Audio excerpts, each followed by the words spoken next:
Assalamualaikum warahmatullahi wabarakatuh. Kembali lagi bersama aku Nasrul Sidik. Dan di video kali ini kita akan lanjutkan lagi tutorial kemarin ya.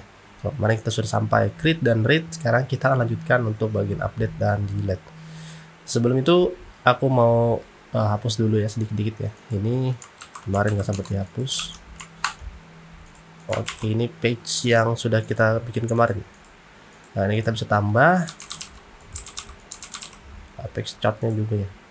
Udah error kemarin. Nah, kita hapus dulu ya. Oke, tambahkan save. Oke, sukses. Nanti untuk notifikasi berhasil disimpan kita akan bahas nanti ya. Sekarang kita mau fokus ke bagian delete dan update nya dulu. Oke, untuk bagian ini kita akan kembali ke view ya. View dari kategori. Posisinya pasti adalah di kategori dan index view. Nah, ini dia tampilannya. Selanjutnya adalah kita akan melakukan update nya tadi. Tapi kita putar dulu intronya deh.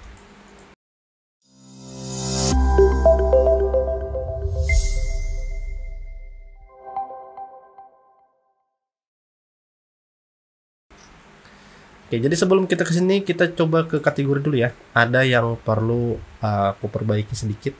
Di sini pertama adalah untuk title. Title ini kan sama nih, kita bisa bikin biar nggak perlu diulang-ulang. Nah, public title kita bikin variabel aja, kategori. Nah, jadi kita di sini title-nya kita nggak perlu kayak gini, tinggal di title. Nah, jadi cukup nanti kalau kita bikin page baru kita tinggal copy ini dan tinggal copy ini. Setelah itu ya sudah, kita tinggal ganti bagian kategori atas biar ngubah semua title. Aman. Setelah itu biasanya aku tambahkan page di sini ya. Variable page, title. Nah, di sini page data. Untuk formnya sini form. Nah, untuk apa? Nanti untuk ditampilkan di sini. Jadi untuk bagian title, judulnya tetap pakai title kategori. Setelah itu untuk data yang di bawah ini kita pakai di sini, kita ganti page saja. Jadi halaman apa? Oke, tetap kategori. Setelah itu yang ini kategori sini di page saja. Dan di sini kita pakai ini title. Dan di sini page. Nah, biar keren aja gitu. Dashboard kita perbaiki juga. Kita merapikan dulu ya, biar kita nextnya nanti lebih enak. Oh ya, satu lagi kategori yaitu URL ya. Nah, kategori ini biar mudah, kita nggak perlu deskripsikan satu-satu. This URL. Nah, kayak gini. Jadi untuk bagian headnya ini kita ke sini tambahkan URL. Setelah itu untuk add-nya juga, tambahnya kemarin manual, kita ganti aja URL. Bisa tambahkan set URL juga.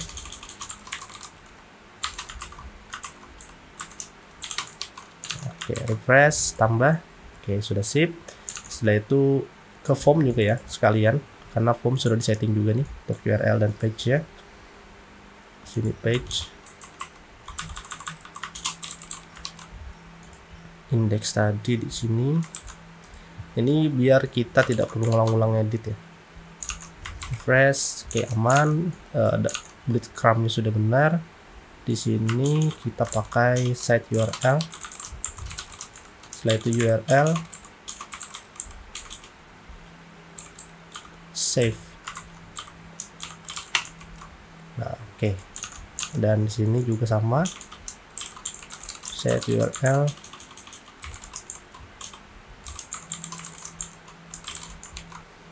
sip. Oke, error titiknya. Nah, kayak gini, sip lah. Oke, sip. Nah, ini sudah makan waktu lumayan nih untuk edit ini. Tambah. Oke, sekarang kita sudah punya variabel-variabel yang bisa kita pakai berulang gitu. Nah, selanjutnya adalah kita tadi mau edit. Kita ke index dulu, ke tabelnya, tabel data. Posisi ingat di di nama linknya, controllernya kategori, jadi di folder kategori. Setelah itu posisinya adalah di method index, berarti di index view. Kayak gitu aja cirinya. Setelah itu untuk hapus, ubah, kita bisa sini tambahkan set URL.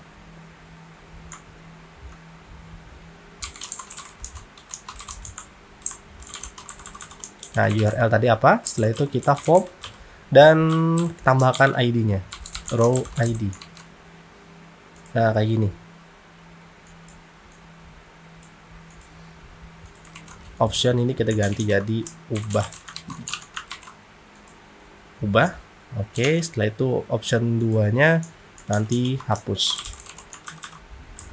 Untuk hapus kita nanti aja deh ya. Kita hapus satunya. Oke, ubah, hapus. Sekarang kita coba klik ubah. Nah, sekarang ubah tidak terjadi apa-apa karena ya belum kita setting. Nah, di sini kita sudah aku tambahkan satu parameter baru, yaitu angka 1. Yang artinya di bagian kategori form ini kita bisa tambahkan parameter ID. Ya, tambahkan parameter ID. Jadi ketika parameter ID-nya ada, maka if ID tidak sama dengan kosong, secara default dia akan nilai kosong ya, sini maksudnya. Jika dia tidak sama dengan kosong, berarti ada yang akan kita ubah, kayak gitu konsepnya. Tinggal kita ambil lagi, load lagi si kategorinya, kategori model. Setelah itu kita data, get data, kategori model, kita find ID-nya, kayak gini. Setelah itu, secara default, else-nya, get data, kayak gini aja, kita variabel get data sama dengan get data. Nah, jadi di sini kita pakai get data, dan kalau nilai ID-nya 0, maka get datanya sama dengan 0. Nah, kayak gini ya. Nah, setelah itu kita ke bagian form view untuk men-setting bahwasanya ada data yang diambil dan atau yang tidak. Di form view, di bagian atas ini kita tambahkan proses untuk memecah nilainya. If get data tidak sama dengan 0, artinya get data ya tadi di bagian kategori ini get datanya ada nilainya bukan 0, maka kita deskripsikan bahwasanya itu ada memiliki nilai atau datanya. Nanti kita deskripsikan ke sini kategori nama. Nah, setelah itu kita ekstrak get data. Karena pada dasarnya data yang kita ambil dari find ini adalah data berupa variabel atau data yang ada di database. Tapi sebelum itu kita bisa DD dulu untuk lihat get data apakah berhasil atau tidak. Nah, di C4 pastikan untuk DD dulu ya, daidam dulu. Refresh. Nah, ini kita punya datanya nih. Nah, misalnya kita edit SD ini, ubah, nah kita dapatkan nilainya. Setelah itu berarti kita bisa ngambil data tuh, tinggal kita ekstrak tadi. Nah, error karena ekstrak itu ada proses kita mengubah nilai array itu menjadi sebuah variabel yang nantinya akan otomatis masuk ke sini. Kalian bisa deskripsikan satu-satu, misalnya kategori nama sama dengan get data kategori nama, karena kita sudah dapat data kan. Kayak gini bisa refresh, berhasil tuh. Cuman kita susah ya, kalau aku sendiri males kayak gini satu-satu. Jadinya di ekstrak get data ini nanti akan otomatis. Nggak bisa karena dia bentuknya objek. Karena di bagian model kemarin kategori model aku bikinnya objek. Harusnya kalau mau ekstrak kita perlu array. Sehingga di bagian sini find ini kita bisa tambahkan as array. Nah, bahwasanya datanya kita mau sebagai array. Nah, kayak gitu. Dan ya otomatis termasuk dengan ID-nya dan segala macamnya. Nah, ID-nya 5. Nah, otomatis dia. Nah, setelah itu adalah kita tinggal ubah aja. Ini diubah. Ubah. Setelah itu kita simpan. Nah, ini diubah. Ubah. Dia sudah terupdate otomatis dengan proses save kita kemarin menggunakan save. Jadi kalau ada nilai ID itu maksudnya primary key. Jadi kalau kita punya form, dan primary key-nya ada nilainya, itu berarti prosesnya secara otomatis menjadi update. Kalau dia masih kosong, maka prosesnya ada insert. Jadi proses penggunaan save ini menyingkat waktu kita dalam proses coding. Jadi tinggal save kayak gitu aja, nggak perlu di if dan else lagi untuk save-nya. Itu kehebatan dari CI 4 sih. Jadi dengan kayak gini aja kita sudah bisa menyelesaikan proses create dan update-nya. Nah, setelah itu apalagi di sini aku mau tambahkan satu deh, yaitu tanggal ya. Created at, biar nggak sepi gitu. Nah, biar nggak sepi-sepi amat gitu. Oke, selanjutnya adalah oh iya ya. Di sini kita mau sortir berdasarkan data terbaru. Jadi di bagian get data, di find all ini, sini kita order by dulu. Order by created at aja. Oh, updated at. Jadi kalau ada yang diupdate, dia paling atas. Descending. Find all. Nah, jadi yang paling baru diedit, dia akan paling atas.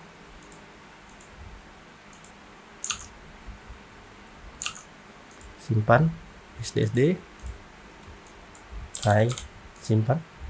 Nah, paling atas dia. Tambah juga segala paling baru, dia paling atas. Oke, selesai. Sekarang proses update selesai. Tinggal kita proses delete. Nah, untuk delete sendiri itu sama konsepnya seperti update. Kita tinggal ke bagian drop down kita, ambil herbnya ini, kita paste ke sini. Setelah itu kita ubah delete. Nah, jadi di controller kategori kita tambahkan lagi method delete. Nah, untuk delete sendiri sama dengan save sebenarnya, tinggal delete. Tapi di sini kita tambahkan ID karena kita mau delete kan berdasarkan ID apa. Setelah itu tinggal kita ambil kategorinya. Setelah itu di sini kita deskripsikan ID delete.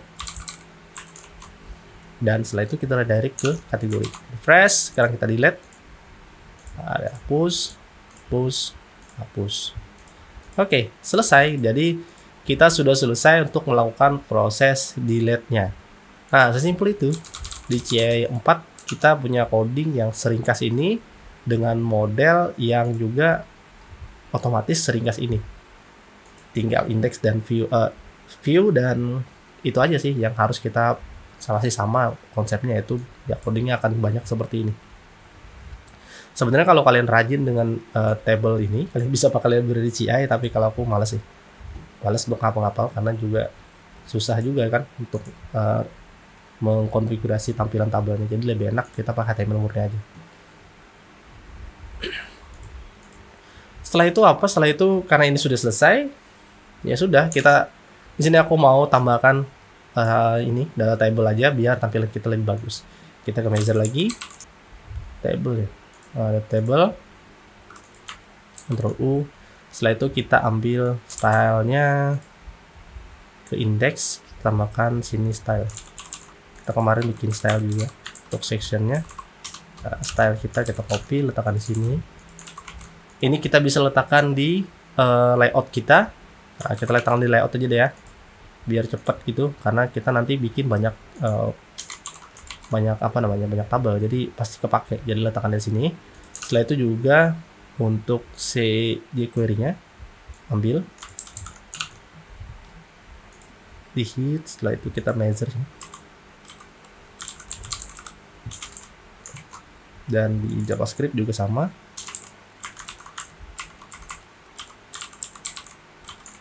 Oke, setelah itu di sini kita bisa langsung aja deh eksekusi, yaitu tabel ininya.